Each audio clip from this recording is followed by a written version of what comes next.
What's up, Fire fans? Welcome back to the House of Vine podcast and part 3 of the Lord Brynden Rivers biography series.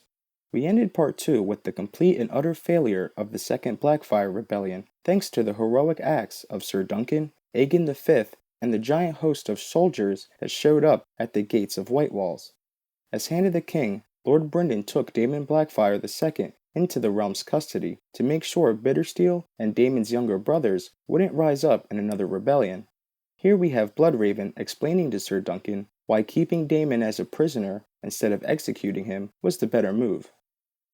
He is marking down the men to die, Dunk realized. "My lord," he said, "we saw the heads outside. Is that Will the fiddler, Daemon? Will you have his head as well?" Lord Bloodraven looked up from his parchment. "That is for King Aerys to decide. But Daemon has 4 younger brothers and sisters as well. Should I be so foolish as to remove his pretty head, his mother will mourn, his friends will curse me for a kinslayer, and Bittersteel will crown his brother Hagon. Dead, young Daemon is a hero. Alive, he is an obstacle in my half-brother's path. He can hardly make a 3rd Blackfyre king, whilst the 2nd remains so inconveniently alive." The idea was, if they kept Daemon alive as a royal prisoner, this would serve as their failsafe. Bittersteel knows that if he were to crown Hagon, Bloodraven would have no choice but to take off Daemon's head. However, there's a slight problem with that logic. Bittersteel did not support Daemon II's claim to the throne, simply by refusing to help young Daemon with his plot at Whitewalls, meaning he probably didn't care what happened if he were to fail. 8 years Daemon II was a hostage in the Red Keep, but finally, in 219 AC, Bittersteel and Hagon, Daemon Blackfyre's 4th son, started another short-lived rebellion. From what Martin has shown us so far, we don't exactly know how Hagon died, except that he was slain treacherously after the last battle. Lord Brynden and Sir Aegor fought again in single combat, this time ending in Bittersteel's capture. He was put in chains and dragged back to the Red Keep at King Aerys' command, even though Prince Aerion Brightflame and Lord Bloodraven both urged that he be executed right then and there, as a way to dispel any future Blackfyre ambitions. Bittersteel was tried in the Red Keep and found guilty of high treason, but in place of a beheading, Aerys gave him the choice to opt out, taking the Black instead. However, Bittersteel would never reach the wall, for the ship he was on was taken in the narrow sea by Blackfyre supporters. With Sir Aegor rescued, the exiled knight made his way back to Essos to place a crown on Hagon's son, Daemon III. In 221 AC, King Aerys, first of his name, died. His younger brother, Rhaegal, had died in 215 AC, making Rhaegal's son, Aelor, the Prince of Dragonstone and heir apparent. Unfortunately for Aelor, he died 2 years after his father. So, in 217, Aerys made his youngest brother, Maekar, his heir. King Maekar served as Lord of the 7 Kingdoms for 12 years, with his uncle Brynden ruling by his side, retaining his office as Hand of the King. In 233 AC, a rebellious Marcher Lord challenged the Iron Throne. King Maekar rode forth to squash the Peak Uprising, though he died in battle during the Storm of Starpike. With another Targaryen king dead, the problem of succession came into play. The Hand of the King, Lord Bloodraven, called a Great Council, that is, the Great Council of 233, to decide who should rule the 7 Kingdoms. Aenys Blackfyre, 5th son of Daemon the Pretender, wanted to participate in the Great Council, and so Bloodraven promised the boy safe passage across the narrow sea from Tyrosh. This proved to be Aenys' downfall. Upon his arrival to the capital, Lord Bloodraven had him arrested and executed. This one simple act would be Lord Bloodraven's downfall as well. We'll get into that a little later. For now, let's take a trip to A Clash of Kings, Jon chapter 1, to listen in on Lord Commander Mormont and Jon Snow while they talk about Maester Aemon and the issue leading up to the Great Council. Blind he may be, but Aemon knows what he's about. Do you know that he might have been king? He told me his father was king, but not... I thought him perhaps a younger son. So he was. His father's father was Daeron Targaryen, the second of his name, who brought Dawn into the realm. Part of the pact was that he wed a Dornish princess. She gave him 4 sons.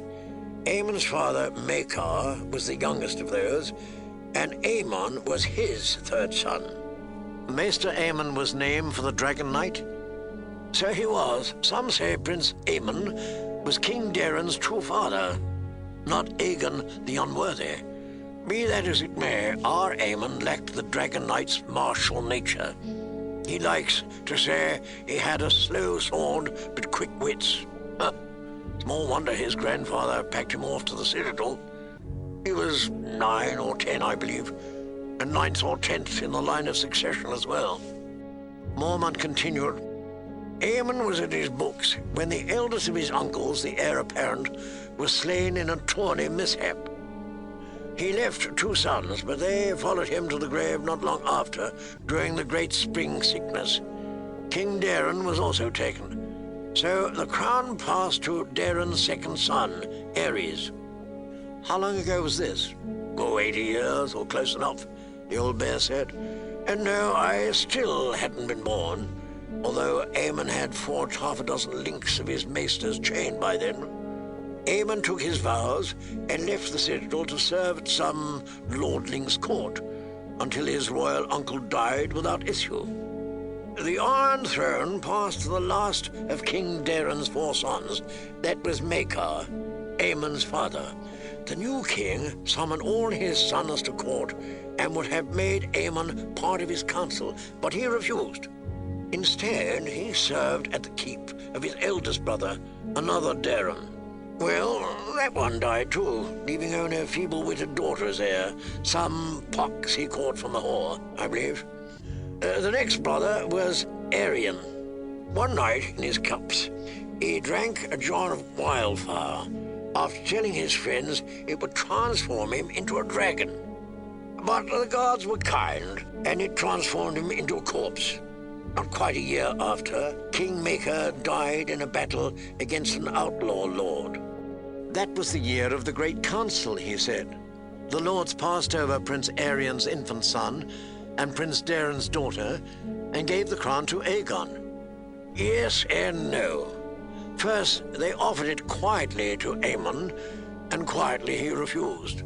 The gods meant for him to serve, not to rule, he told them. Well, no sane man wanted any blood of Aerion's on the throne.